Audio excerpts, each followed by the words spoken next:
La No Llegiu Mediterrània organitza aquest diumenge, és 5 de maig, a les 11 del matí, una festa de no Sant Jordi. És Sant Hilari, no és Sant Jordi, però això, una festa també per celebrar la literatura, en aquest cas imagino que sobretot infantil i familiar. Ens acompanya el responsable de la No Llegiu Mediterrània, en Xavier Vidal. Bon dia, com estàs?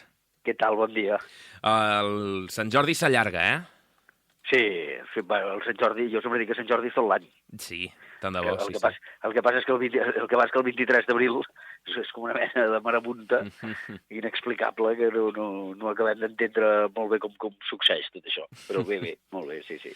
Què fareu? Diumenge al matí, no? Sí, diumenge, el dia de Sant Hilari, que també és el dia de la mare, És veritat. vam decidir que, clar, el mes d'abril és molt complicat fer activitats a la llibreria perquè està tot ple de llibres per tot arreu, caixes per tot arreu, i això dura pràcticament fins a aquesta setmana de maig en el que intentes posar una mica d'ordre a la llibreria. I llavors el que vam dir és, escolta'm, el cap de setmana del 4 i el 5 podríem fer el que no hem fet el mes d'abril, que és fer activitats i especialment dirigides més als infants, no? I així el dissabte vindran en Copons i la Fortuny a parlar de l'Angus i els monstres i de Bitmax & Co, i vindran ells i faran tot un espectacle. Però llavors vam dir, clar, com celebrem Sant Jordi amb els infants, no? I vam dir, com que a l'abril no podem, doncs anem a fer una festa del no Sant Jordi, perquè no la celebrarem el Sant Jordi, sinó que la celebrarem el dia de Sant Hilari, que és 5 de maig a les 11 del matí. De què es tracta? Doncs és molt simple. Vam demanar que amb això del Sant Jordi la gent acaba sempre fent activitats, que si Sant Jordi, que si la princesa, que si Santa Jordina, que si el drac, és a dir, sempre surten els mateixos.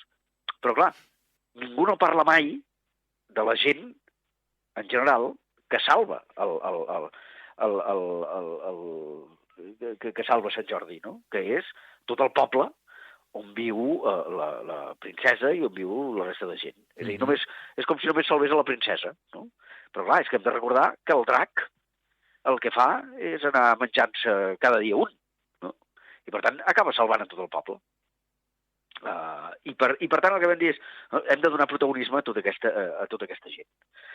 I els hi vam demanar als infants, als infants, a les criatures, digue'l com vulguis, que ens fessin un dibuix de com s'imaginaven ells la gent que habita en aquell poble. Per tant, pot ser gent, homes, dones, qui sigui, no? Animals, vegetals, plantes, extraterrestres que han caigut en el poble, i llavors que ens ho han de portar, i l'últim dia per portar-ho és el dissabte 4 de maig. Per què? Perquè el diumenge farem que tothom pengi el seu dibuix. I llavors doncs, parlarem una mica de la llegenda de Sant Jordi des d'aquest punt de vista, no? Des d'un punt de vista molt més popular. O sigui, a partir de fins al dissabte hi ha temps perquè els infants enviïn o portin a la llibreria, en aquest cas, els seus dibuixos, no? Exacte. Molt bé. I a partir d'aquí hi haurà premi pel millor? Fareu un sorteig?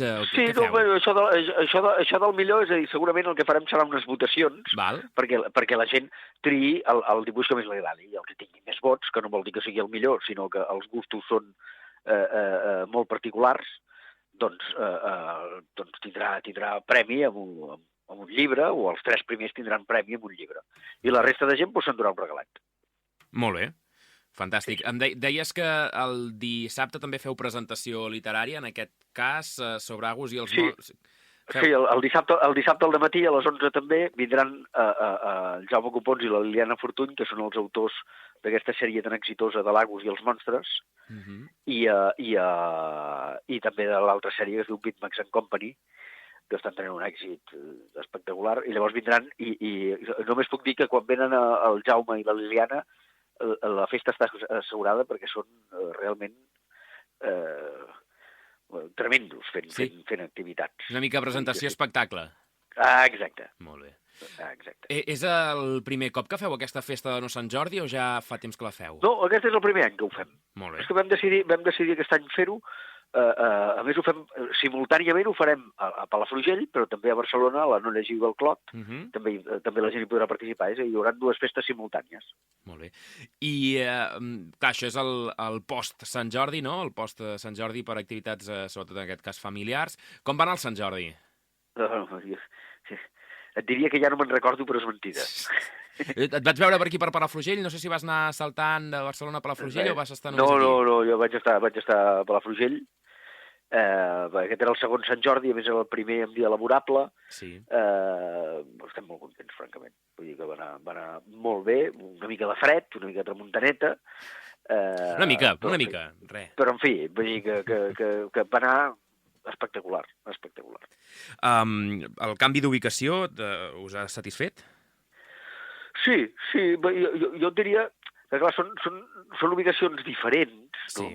Que cada una té beneficis i avantatges, no? És a dir, a Can Mario hi ha més espai, però la gent hi ha d'anar-hi, no? És a dir, has d'indicar-ho bé perquè la gent hi vagi i tot plegat. Al carrer Cavallers hi ha menys espai, però, en fi, vull dir que és el carrer comercial, és a dir, és on tothom va. Bé. Vull dir que, en principi, la gestió de tot plegat de l'espai a nosaltres ens va satisfer i ens va agradar, però no tinc... Si em demanessis per preferències, Cavallers passa molta gent, a Can Mario hi ha d'anar-hi, i el dia de Sant Jordi, al final, si ho indiques bé, la gent hi anirà igual. Tu hi tenint dues llibreries, de fet, a Barcelona, com és que passes el Sant Jordi a Palafrugell? Doncs perquè les dues llibreries a Barcelona ja fa molts anys que funcionen i allà hi ha uns equips que ja ho fan tot. Ja van soles, no? Ja van soles, i aquí hem començat amb Prudència, estem la Francesca, està la Susana, estic jo, i a Sant Jordi es necessita una mica de reforç, vull dir que... Però a Barcelona no, a Barcelona ja està... Hi ha uns equips que ja saben exactament què és el que hem de fer el dia de Sant Jordi. Molt bé. I això jo el que aspiro és, com deia José Manuel Lara, que un dia el van entrevistar, el José Manuel Lara pare, no? Que el van entrevistar un dia i li van dir, escolta, diu, demà, senyor Lara, diu, el volem entrevistar a les 8 del matí. I el senyor Lara va dir, diu, no, a les 8 del matí no. Diu, jo vaig fundar una empresa per poder arribar al despatx a les 12 del migdia o a la 1 de la tarda. I jo sempre penso dir que és el meu ídol. Dic, no m'arribarà mai això, perquè l'única cosa que passarà és que ja em jubilaré. Sí, exacte. Llavors ja sí que no hi hauràs d'anar. Però sempre les de tenir allà. Sí, són referents. Doncs, Xavier, gràcies. Que vagi molt bé aquesta festa de No Sant Jordi, aquest diumenge a les 11 a la No Llegiu de Palafrugell, a la No Llegiu Mediterrània. Que vagi bé. Molt bé, una abraçada. Adéu.